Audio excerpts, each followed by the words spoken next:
Question में आप देख रहे होंगे एक सर्किट डायग्राम है।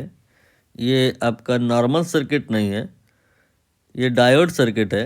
इसमें आप 1 2 3 डायोड देख रहे हैं कि लगे हुए हैं।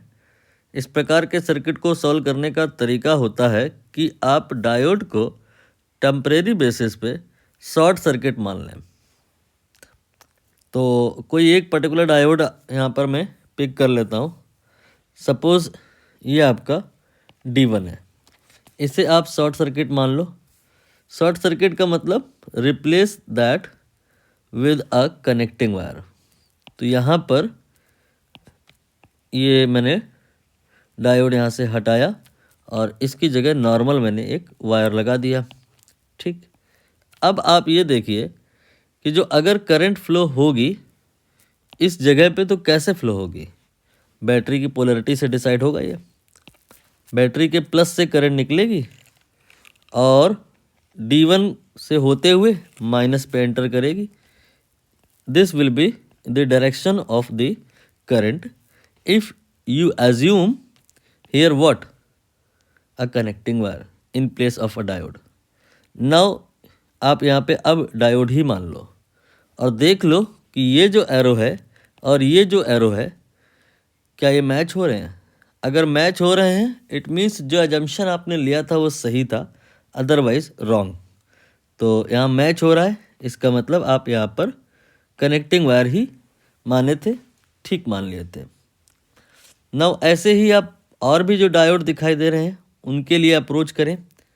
For example if we talk about D3, तो क्या करें हम यहाँ पे D3 को हाइड कर दें और इसकी जगह पे एक कनेक्टिंग वायर मान लें। ये मैंने कनेक्टिंग वायर मान लिया।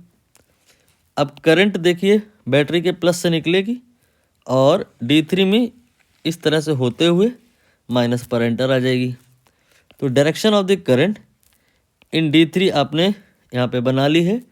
और अब यहाँ पर आप डायोड को एक्चुअली अज्यूम कर लो और देखोगे कि ये डायरेक्शन इससे मैच हो रही है। मैच अगर हो रही है तो जो आपने एज्यूम किया था connecting wire in place of diode वो सही था। अब आप इस D2 पर आ जाइए। D2 की जगह पे क्या मान के चलेंगे, कनेक्टिंग वायर मान के चलेंगे।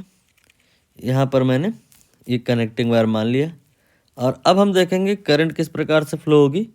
प्लस से निकलेगी और इस तरह से होते हुए माइनस पे आ जाएगी। Direction of the current in D2 will be in this way. Now check करिए यहाँ पे एरो मैच नहीं हो रहा है, अपोज हो रहा है, टकराव हो रहा है। तो इसका मतलब जहाँ ये जो आपने कनेक्टिंग वायर माना था वो गलत था। तो फिर यहाँ क्या माने, अब आपको यहाँ पे ब्रोकन वायर मानना पड़ेगा। मतलब इस जगह पे आपको सर्किट को ब्रेक कर देना होगा। ये मैंने ब्रेक कर दिया, यहाँ पे कोई करंट नहीं जाएगी। क्यों? क्योंकि सर्किट ब्रेक हो गया है। अब जब आप सारे डायोड को जो मैंने बताया उस बेसिस पे रिप्लेसमेंट दे दोगे तो जो आपका सर्किट होगा नॉर्मल सर्किट वाला हो जाएगा, जिसमें सिर्फ रेजिस्टेंस लगे होंगे, जो कि आसानी से डील किया जा सकता होगा।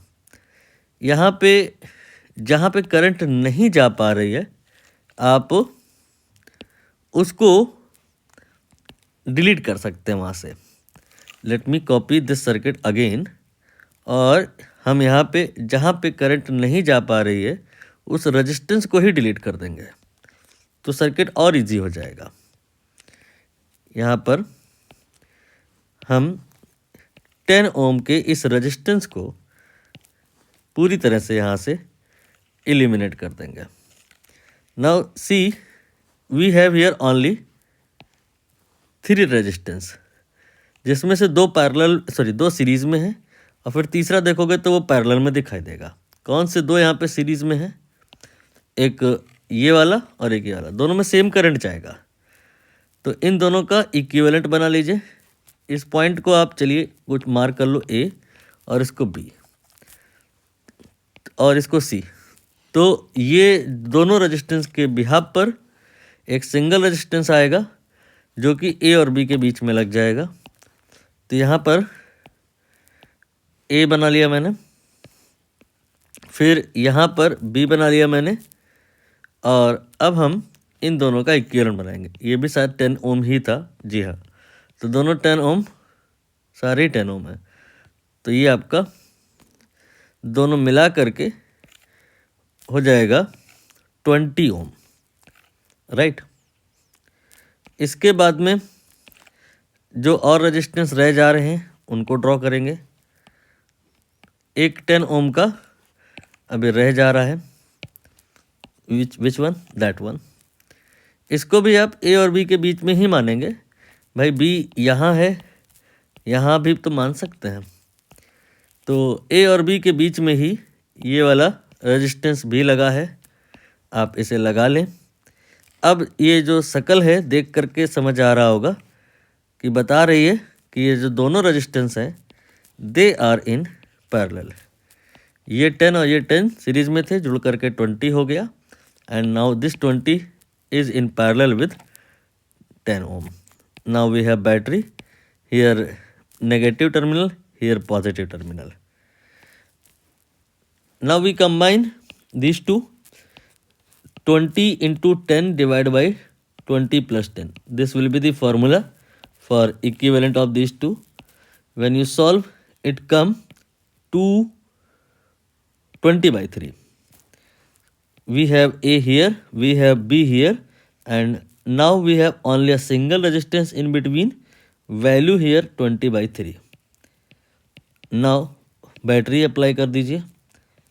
बैटरी ये आपकी 10 वोल्ट की है, ठीक। तो ये जो बैटरी का वोल्टेज है पूरा का पूरा इसमें आ जाएगा, और इसी रेजिस्टेंस पे हम V बराबर आई आर की बात करें तो V 10 हो जाएगा।